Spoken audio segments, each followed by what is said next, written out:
Shalom à tous, je vous salue dans le nom puissant et excellent de notre Seigneur Jésus-Christ. Nous sommes en début de semaine et nous sommes à notre capsule Retour à la croix. Retour à la croix a pour objectif de ramener l'Église du Seigneur au message de la croix, à la doctrine de Christ, au message de l'évangile véritable et sincère du Seigneur. Amen. Notre slogan, c'est de la croix vers la croix parce que nous estimons que l'Église aujourd'hui existe à cause de la croix et que l'Église doit demeurer dans le message de la croix et l'Église doit viser tout ce qui a trait au message de la croix. Donc, notre nouvelle capsule aujourd'hui, c'est pour titre « Serviteur de Dieu », deux points, se servir ou servir. Se servir ou servir. Donc, nous devons comprendre que c'est un message important par rapport à la croix et vous allez le voir par la suite au travers de comment Dieu me permettra de le développer avec l'aide du Saint-Esprit. Notre verset de base, Matthieu 20, 28, c'est ainsi que le Fils de l'homme est venu. La parole de Dieu nous dit, c'est ainsi que le Fils de l'homme est venu, non pour être servi, mais pour servir et donner sa vie comme la rançon de plusieurs. Oui, je le dis toujours que le message de la croix n'est pas uniquement un message, mais aussi une manière de vivre ou d'être qui a pour fondement l'humilité. Alléluia. On ne peut pas parler de Christ sans parler d'humilité. On ne peut pas parler de la croix sans parler d'humilité. La croix est clairement un roi, un prince, un fils de roi qui s'est dépouillé et qui est venu se réduire à un état de la création pendant qu'il sort du Créateur direct. Alléluia. Donc, c'est un message d'humilité. Cette manière d'être, Christ l'a transmis à ses disciples en étant lui-même un modèle d'humilité. Alléluia. Il a mis l'accent à travers ce verset sur l'importance d'être le serviteur des autres que de rechercher à être servi par les autres. Et il écrit aussi, ce même verset est transcrit en Marc 10, 45, « Car le Fils de l'homme est venu non pour être servi, mais pour servir et donner sa vie comme la rançon de plusieurs. » Christ, notre modèle par excellence, en tout n'est pas venu pour être servi. Il était un homme de Dieu puissant et de loin puissant que tout homme de Dieu qui a pu exister dans toute la création du monde. Il n'y a pas quelqu'un qui peut égaler Jésus-Christ en tant que serviteur de l'Éternel des armées. Alléluia. Mais il était là pour servir et non d'être servi. On avait même voulu lui donner l'honneur de la terre ou les honneurs de la terre, mais il a fui, il a refusé parce que les hommes voulaient faire de lui un roi. Il a refusé parce que les gens voulaient faire de lui un roi à cause de la puissance de Dieu qu'il dégageait. Alléluia. Vivre la croix, c'est aussi vivre d'une certaine manière qui nous pousse à servir les autres. Vivre la croix, c'est de vivre dans le but de servir les autres. Alléluia. En nous rendant disponibles pour aider les autres à ne pas nous attendre à être servis, mais à servir. Et surtout à ne pas prendre plaisir à recevoir, mais à prendre plaisir à donner. Comme la Bible nous dit, il y a de plus grande joie à donner qu'à recevoir. Comme Christ a été au service de l'Église et a donné jusqu'à sa propre vie pour l'Église. Alléluia. Serviteur de Dieu, se servir ou servir. Voilà le thème vraiment de cette capsule. Cette vérité a disparu dans l'Église, autant chez les hommes de Dieu que chez les chrétiens. Parce qu'on ne peut pas seulement accuser les hommes de Dieu, mais les chrétiens eux-mêmes aussi. Voilà. Les chrétiens de nos jours, dès qu'ils voient un homme de Dieu, ils se mettent automatiquement aux petits soins de cet homme de Dieu. Ce n'est pas une mauvaise chose, sincèrement, hein, ce n'est pas une mauvaise chose.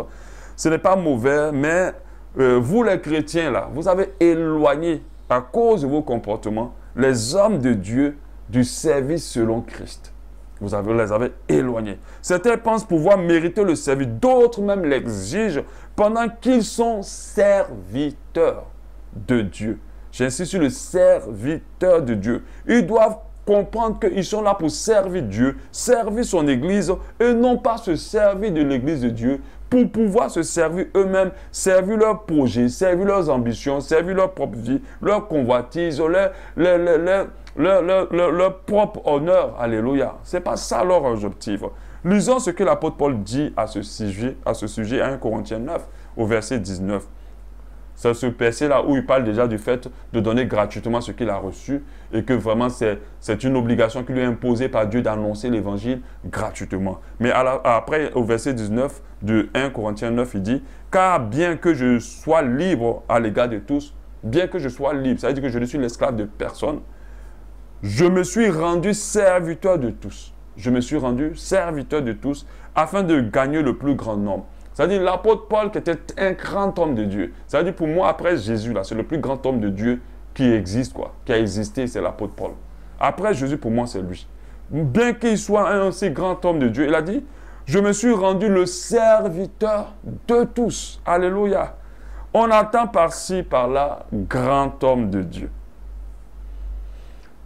Parce que certainement, cet homme de Dieu est célèbre, populaire, engrange des foules, à des grandes églises, à beaucoup de bâtiments dans le monde entier. Et surtout parce qu'il soit riche, parce qu'il faut avouer que dès que tu as l'argent, tu es tout de suite grand homme de Dieu. Alléluia. Quand tu es très riche, tu es grand homme de Dieu immédiatement parce que le monde a plus de respect pour l'argent que l'onction que Dieu a mis en quelqu'un. Alléluia. Quand tu as l'onction et que tu as vraiment un vrai dépôt, si tu n'es pas riche, les gens ne te considèrent pas. Mais ce n'est pas grave. Si tu es dans ce cas-là, ne t'en occupe pas. Continue à faire l'œuvre du Seigneur. Donc, automatiquement, les personnes qu'on appelle petits serviteurs de Dieu, qui sont encore petits, vont aller vers ces personnes populaires, riches, avec des grands bâtiments, pour, sans révélation, demander à ce que ces hommes de Dieu soient leur père spirituel et tout le reste. On voit vraiment ce qu'ils recherchent sans révélation. Un père spirituel, Dieu doit te le révéler. Un papa, on ne le choisit pas. Ça, un jour peut-être que je vais en parler. On ne choisit pas un père. Tu dois demander qui est ton père. Dieu va te dire qui il a mis pour te guider dans le ministère et dans l'œuvre qu'il veut faire avec toi. Lisons ce que Christ lui dit de ce qu'on appelle grand homme de Dieu.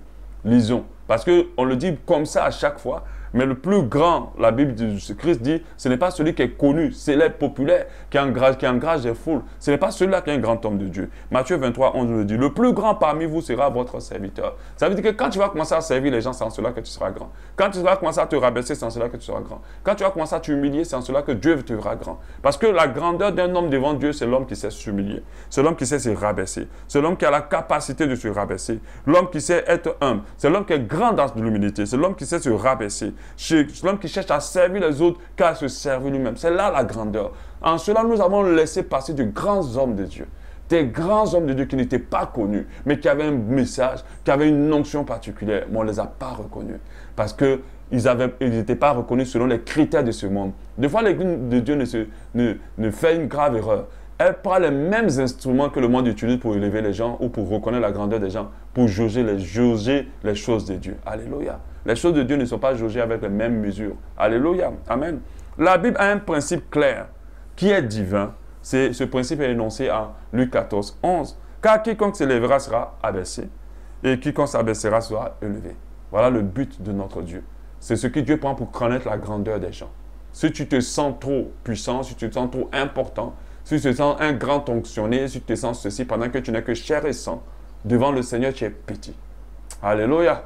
Mais si tu te sens rien, comme ce publicain, je crois, qui n'a même pas osé lever les yeux vers Dieu, qui se sent vraiment, moi, tous les jours quand je prie, je me sens tellement loin de Dieu. Bon, pas loin dans le sens de Dieu, mais je ne me sens pas aussi exceptionnel. Amen. Parce que je pense que j'ai encore beaucoup de choses encore à faire. Mais il y a des gens qui pensent qu'ils sont arrivés. Mais devant le Seigneur, ils ne sont rien. C'est quand tu vas commencer à te sentir rien que Dieu te verra grand. Mais quand tu te sens quelque chose, Dieu te verra petit. Alléluia. Donc, depuis ma rencontre avec le Seigneur, je tiens à ma simplicité. Car Christ était simple. Alléluia. Même malgré que je sois pasteur, je veux rester simple. Les âmes, pour moi, sont mes amis. Alléluia. Parfois, mes fils ou mes filles, parce que des fois, j'ai un caractère de père envers eux. Quelquefois, tout simplement des frères et des sœurs avec qui je partage la parole de Dieu. Je partage aussi quelques soucis, même si ce n'est pas des soucis personnels, mais quelques situations. Prendre leur avis, des frères et des sœurs avec qui je peux communier, échanger de la parole de Dieu pour ne pas être fermé parce que je peux recevoir d'eux, clairement. Je ne me sens jamais au-dessus d'eux, malgré que je sois leur pasteur. Jamais. Jamais je me sens au-dessus de ce que Dieu me permet de guider. Christ a été comme cela avec les disciples. Ses disciples étaient ses amis. C'était ses frères et ses sœurs, il le dit, puisque nous sommes co-héritiers de Christ. Amen. Vraiment, il était vraiment dans une simplicité exceptionnelle. Je veille à ce que dans mon assemblée, je ne sois pas mis en distinction, quel que soit ce qui se passe. Que ma chaise reste la même qu'on utilise pour les autres, clairement. Sauf que peut-être que je suis assis devant, c'est normal. Dans notre organisation d'événements, comme l'événement qu'on a organisé récemment le samedi passé, pour 55 orphelins et enfants vulnérables, j'étais dans l'organisation moi-même, pas parce que je suis assis dans mon bureau pour dire fais ci, fais ça, fais ça, fais ci, fais ça. On va dire, il faut déléguer, il faut faire ci. Oui, on délègue, oui. Mais à un moment donné, il faut aider. Tu as les bras, tu as les pieds aussi. Tu peux aider à ce que les choses avancent. Je fais les courses, je peux nettoyer aussi. Je me rappelle, pendant cet événement-là, le samedi qui est passé, il y a une maman qui avait du mal à soulever une marmite qui était très lourde. Et je lui ai dit, mais non, laisse. J'ai soulevé la marmite et je l'ai transportée peut-être sur quelques mètres. Et je suis allé, elle était étonnée. Mais pourquoi je ne veux pas le faire si je peux le faire? Amen. Pourquoi me refuser de le faire? Alléluia. Je suis convaincu que si Christ était à ma place, il aurait fait pareil. Il aurait aidé la maman à transporter cette marmite tranquillement. Parce que c'est lourd, c'est une femme, elle ne peut pas le soulever. Certains hommes de Dieu sont tellement avides d'honneur et d'être honorés. Vous manquez de savoir-vivre et vous appelez ça l'honneur. Non. Vous mettez des trônes dans vos églises pour que tous les honneurs, vous veillez à ce que vous soyez honorés. Qui vous a dit qu'un homme de Dieu doit rechercher l'honneur? L'honneur n'est pas dû à un homme de Dieu. Le respect est dû à tous, mais pas l'honneur. On doit vous respecter tous et vous devez respecter les autres. Mais vous n'avez pas à demander l'honneur. Personne ne doit demander l'honneur si ce n'est que l'Éternel des armées. Lui, il mérite d'être honoré. Lui, il mérite d'être glorifié, mais pas nous. Alléluia. Amen. Donc, du coup, quand j'ai dit tout ça, j'entends quelqu'un qui me dira, tu manques de sagesse, ces âmes-là ne vont plus te respecter. Si tu restes dans la familiarité avec eux, ça va tuer ton onction sur leur vie, ça va les empêcher d'être bénis. Ce genre de message qu'on prêche lorsqu'on veut encore bien dominer les âmes, hein, c'est ça. Lorsqu'on veut les utiliser encore pour nos services, c'est vrai, c'est vrai. Si une âme n'est pas consciente qu'un homme de Dieu a une onction particulière, qu'il faut apporter de la considération à cet homme de Dieu et le traiter avec un peu plus de respect, ça risque de périr. C'est vrai qu'il aura des conséquences. Mais un homme de Dieu ne doit pas exiger à une âme de l'honorer. Jamais. Il ne doit jamais l'exiger. L'âme doit prendre conscience. Une âme qui a vraiment reçu le Seigneur et qui est humble. Parce que les âmes qui font ce genre de choses, ce sont des âmes qui ont des problèmes d'orgueil. Moi, je ne parle pas de ça. Mais quelqu'un qui a reçu vraiment le Seigneur, c'est que ça, c'est le serviteur de Dieu. Il faut le respecter. Mais le respecter dans un dosage correct.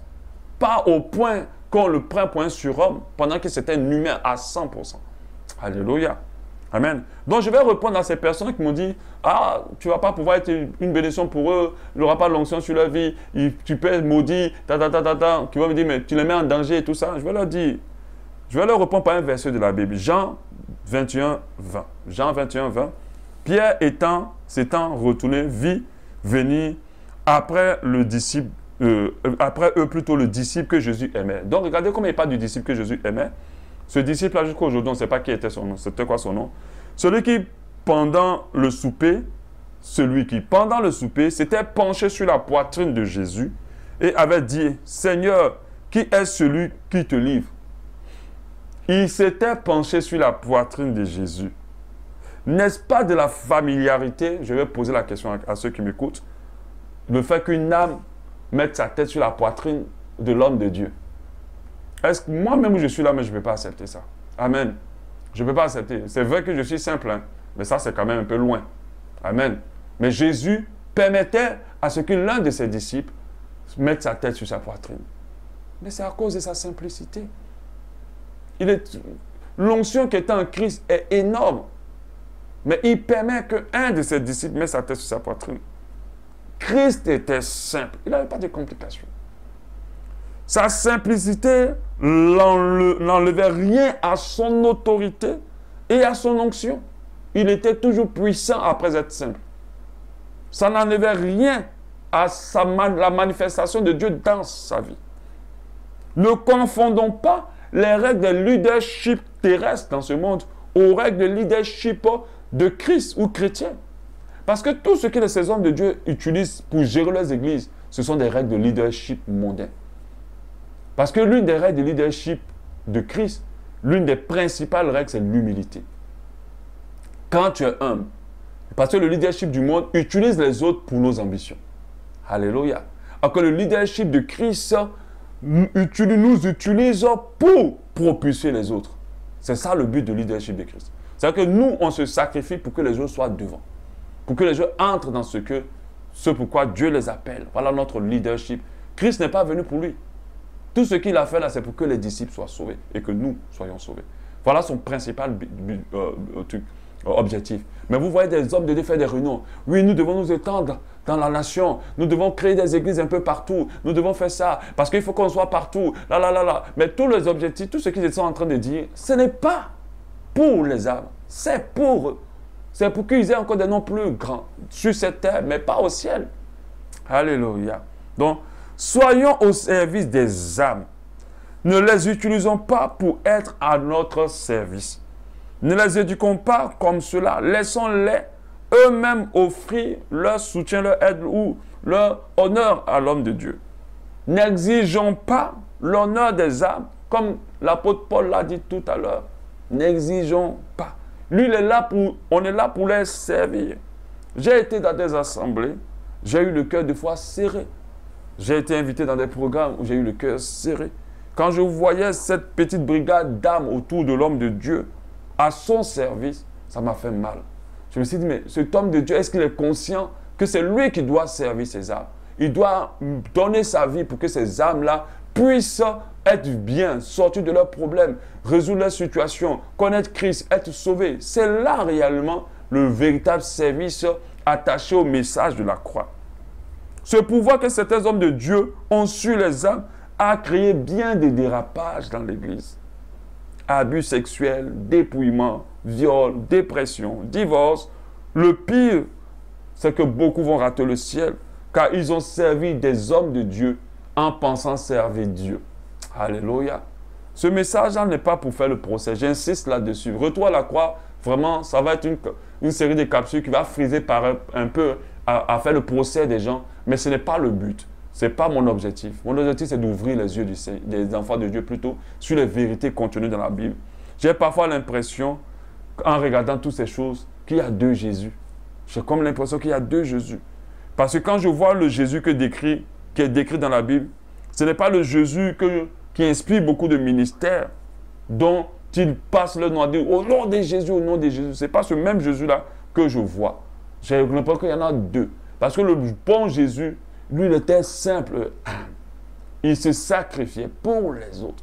Observez l'église du Seigneur aujourd'hui. Observez les hommes de Dieu aujourd'hui. Regardez-les comment ils s'habillent. Regardez les mamans pasteurs auprès d'eux. Regardez comment leur vie change. Regardez dans toutes les bonnes choses qu'ils s'offrent. Et le pire encore dans tout ça, c'est qu'ils prennent encore la peine de prendre des photos pour mettre ces choses-là sur leur page afin que l'église du Seigneur voit comment Dieu engriffe les bénis. Dieu ne nous bénit pas des bénédictions de la terre. Il nous bénit des bénédictions spirituelles dans les lieux célestes. Faisons attention. Peu importe tout ce que nous avons sur la terre, nous pouvons ne pas être bénis de Dieu. Alléluia. Amen. Faisons très attention. La bénédiction réelle de Dieu, qui n'est suivie d'aucun chagrin, ce n'est pas les biens de ce monde. Parce qu'il y a beaucoup de gens qui ont des biens de ce monde, qui sont dans la dépression, qui souffrent, qui sont malheureux. Ils ne sont pas bénis. Alléluia. Ils ne sont pas bénis. J'encourage les jeunes serviteurs de Dieu à se faire leur propre idée de Jésus-Christ. Je les encourage à lire l'évangile, à lire peut-être les 3 premiers, Matthieu, Luc, Marc, Jean, les 4 premiers, et pourquoi pas aller là des Actes des Apôtres. Et puis, pendant qu'ils sont en train de lire, de chercher à comprendre Christ. Moi, je l'ai fait plusieurs fois. Je me suis dit, c'est vrai qu'on m'a parlé de Jésus, mais je veux savoir qui il était. Et quand je partais lire, il y a un peu longtemps, je prenais une feuille pour marquer les traits de caractère de Christ. Et l'un des traits de caractère qui m'a sonné vraiment dans l'esprit, c'est l'humilité, le dépouillement pour les autres. Alléluia. Je me dis que je peux être tout. On va me dire tout, mais ce qu'on ne doit pas m'arracher dans ma façon d'être un homme de Dieu, c'est d'être humble, comme Christ l'était aussi. Amen. Amen. Que ces personnes apprennent à connaître Christ. Ils vont se rendre clairement que Christ n'est pas celui qu'on les présente aujourd'hui. Il était humble, simple. C'est cela là vraiment la reconnaissance de ceux qui appartiennent à Jésus. C'est l'humilité qui les caractérise. Christ pour nous montrer qui n'est pas au service, qui n'est pas venu pour être servi, il s'est permis de laver les pieds de ses disciples. On l'a vu. Il a ceint ce vêtement, il a pris de l'eau, il a voulu les laver. Mais on a vu que, je crois que c'était Pierre qui avait le refusé, qu'il lave. Et puis après, il n'avait pas compris en fait que ce que Christ était en train de faire, en fait. Christ était en train de nous montrer et montrer aux autres hommes de Dieu qui vont sortir, qui vont venir après, que nous sommes activés par Dieu pour servir les autres et non pas pour être servis par eux. Alléluia. Ils doivent comprendre que c'est pour cela que Jésus a lavé les pieds de ses disciples. Il dit, je suis là pour vous. Vous n'êtes pas là pour moi. Alléluia. Je suis là pour vous. Alléluia. Maintenant, si vous êtes touché par ce que je fais pour vous et que vous voulez faire des choses pour vous, pour moi, que cela vienne de vous. Mais ce n'est pas à moi de vous le demander. Ce n'est pas à moi de vous l'exiger. Parce que si je l'exige, alors je suis venu pour être servi. Et non pas pour servir. Alléluia. Mais un homme de Dieu qui donne recevra forcément. Alléluia. Il va recevoir. Et s'il le reçoit, qu'il le reçoit avec humilité, comme venant du Seigneur. Mais que jamais il s'attende aux gens. Parce qu'on est béni lorsque nous avons donné sans être remboursé. La Bible dit que si tu fais du bien à quelqu'un et que la personne te rend son bien, alors au ciel, il n'y a plus rien pour toi. Mais la Bible dit que lorsque tu fais du bien à quelqu'un et que la personne ne peut pas te rembourser ce bien, alors c'est Dieu qui te rendra ce bien-là. Alléluia. Moi, je préfère qu'on ne me rende pas mon bien. C'est vrai que ça fait mal, c'est contraire à la société. Aujourd'hui, la société, quand tu fais du bien à quelqu'un, tu t'attends à ce qu'il te rende.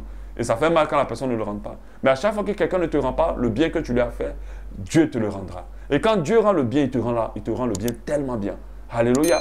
Au-delà même de ce que tu as fait. Et moi, je préfère que Dieu me rende le bien. Alléluia. Amen. Donc, nous devons comprendre que la croix, le message de la croix, a un fondement aussi, qui passe par l'humilité, qui passe par se dépouiller pour les autres, qui passe par servir les autres, et non pas se servir de pour nous. Nous ne devons surtout pas l'oublier. Amen. Que Dieu vous bénisse.